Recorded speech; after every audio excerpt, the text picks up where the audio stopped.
7 மணி நேரம் ரத்தம் சொட்ட சொட்ட பாக்ஸிங் பண்ணியிருந்திருக்காங்க. 2 பேருமே குத்திக்கிட்டே இருந்திருக்காங்க. ஆனா இதோட விளைவு என்ன, அவுட்கம் என்னன்னு சொல்லி தெரிஞ்சா ரொம்ப ஷாக்கிங்கா இருக்கும். ஏப்ரல் மாசம் 1983ல ஆண்டி போவன் அப்படின்றவருக்கும், ஜாக் புர்கே அப்படின்றவருக்கும் ஒரு பாக்ஸிங் மேட்ச் ஃபிக்ஸ் ஆகுது. இது ஃபிக்ஸ் ஆன உடனே 2 பேரும் ஒரு சாதாரண ஃபைட்டர்ஸ் மாரி தான் 2 பேரும் ரிங்ல ஏறி சண்டை போட ஆரம்பிக்கிறாங்க. 2 பேருக்கும் நான் அந்த சண்டையில ஜெயிச்சுட்டு தான் போறேன்டா அப்படின்ற ஒரு வைராக்கியம் இருக்கு.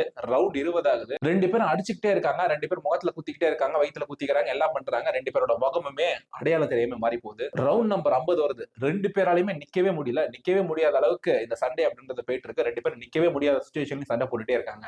ரவுண்ட் 70 ஆகுது.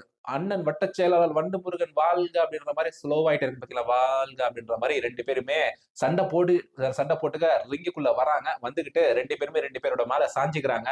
இவங்க வந்து கட்டி பிடிக்கிற மாதிரியே போயிட்டு இருக்கு. ஆனா ரொம்ப சண்டை போட்டு டயர்டான சிச்சுவேஷன்ல 2 பேருமே 2 பேர் மேல சாஞ்சுக்கிறாங்க. 100வது ரவுண்ட் வருது. முகம் அடையாளம் தெரியாம போச்சு. 2 பேரோட கையும் உடைஞ்சு போச்சு. 2 பேரோட காலுமே நிக்கவே முடியாத அளவுக்கு இருக்கு.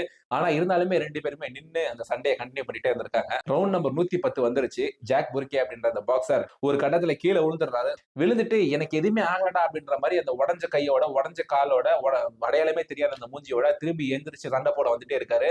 ரெஃப்ரிக்கு என்னதான் பண்றதுனே தெரியாம 7 மணி நேரம் 30 நிமிஷம் ஆனதுக்கு அப்புறம் இந்த மேட்ச்ல யாருமே ஜெயிக்கல அப்படின்னு சொல்லிட்டு ரெஃப்ரியே சொல்லிடுறாரு.